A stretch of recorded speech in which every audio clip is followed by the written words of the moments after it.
teman-teman, bertemu lagi dengan saya Ayu Fani Alikuma. Kali ini kita akan belajar bersama mengenai sejarah lahirnya Pancasila dengan poin proses perumusan Pancasila. Let's go!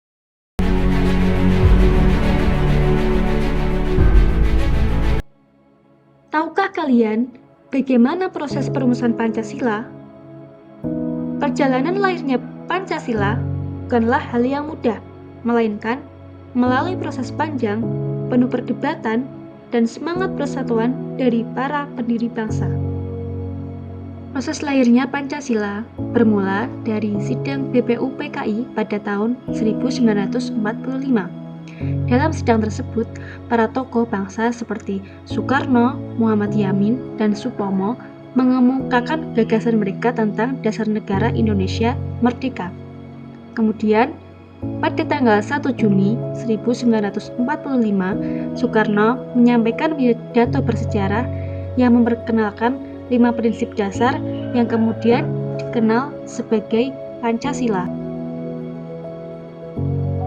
Adapun para tokoh yang menyampaikan gagasannya mengenai dasar negara pada sidang BPUPKI, yaitu yang pertama ada Supomo yang menyampaikan pendapatnya pada tanggal 29 Mei tahun 1945, yaitu yang pertama ada persatuan, kedua kekeluargaan, ketiga keseimbangan lahir dan batin, keempat musyawarah, dan yang kelima keadilan rakyat.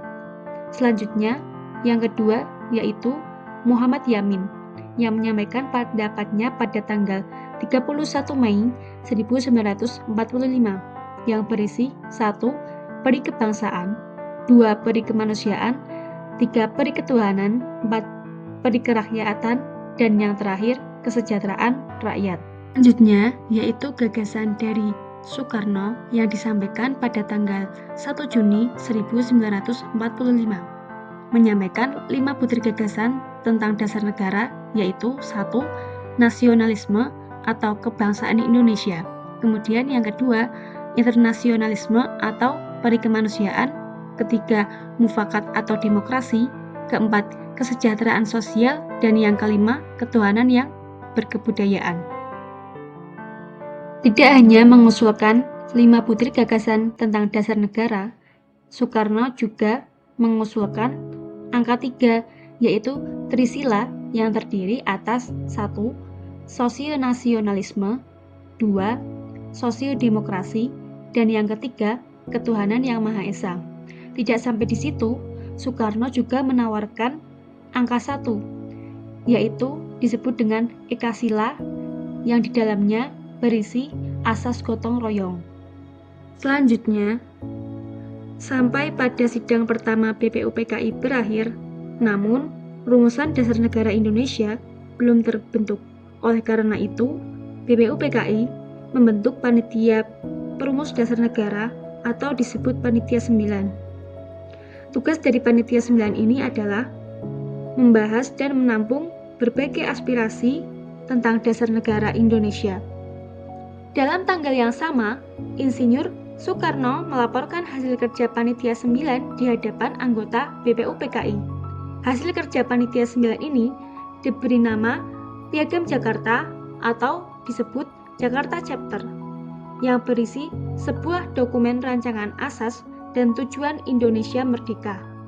Di dalam Piagam Jakarta ini, Pancasila atau dasar negara kita sudah disempurnakan, di mana di dalamnya berisi 1. Ketuhanan dengan kewajiban menjalankan syariat Islam bagi pemeluk-pemeluknya. 2. Kemanusiaan yang adil dan beradab. 3. Persatuan Indonesia. 4. Kerakyatan yang dipimpin oleh hikmat, kebijaksanaan dalam permusyawarahan perwakilan. Dan yang terakhir, 5. Keadilan sosial bagi seluruh rakyat Indonesia. Kemudian, pada tanggal 7 Agustus 1945, BPUPKI dibubarkan karena telah dianggap menyelesaikan tugas utamanya, yaitu menyusun rancangan undang-undang dasar dan dasar negara, atau kita sebut sebagai Pancasila. Setelah BPUPKI dibubarkan, sebagai gantinya, maka terbentuklah PPKI, yaitu Panitia Persiapan Kemerdekaan Indonesia, yang dibentuk pada tanggal 18 Agustus 1945. Saat berlangsungnya sidang PPKI, terjadi perbedaan pendapat antar para tokoh, yaitu mengenai sila pertama dalam Piagam Jakarta yang berbunyi ketuhanan dengan kewajiban menjalankan syariat Islam bagi pemeluk-pemeluknya. Agar tidak menimbulkan perpecahan, maka Muhammad Hatta bersama beberapa tokoh Islam mengadakan pertemuan untuk membahas hal tersebut. Setelah melakukan diskusi panjang, akhirnya para tokoh menghasilkan kalimat yang berbunyi ketuhanan yang Maha Esa, yang sekarang terdapat pada sila pertama dalam Pancasila. Setelah mencapai kesepakatan bersama, akhirnya Pancasila disahkan. Hingga sekarang tidak berubah, masih sama isi dari 5 dasar tersebut, yaitu 1. Ketuhanan yang Maha Esa, 2. Kemanusiaan yang adil dan beradab, 3. Persatuan Indonesia, 4. Kerakyatan yang dipimpin oleh hikmat, kebijaksanaan dalam permusyawaratan perwakilan, dan 5. Keadilan sosial bagi seluruh rakyat Indonesia.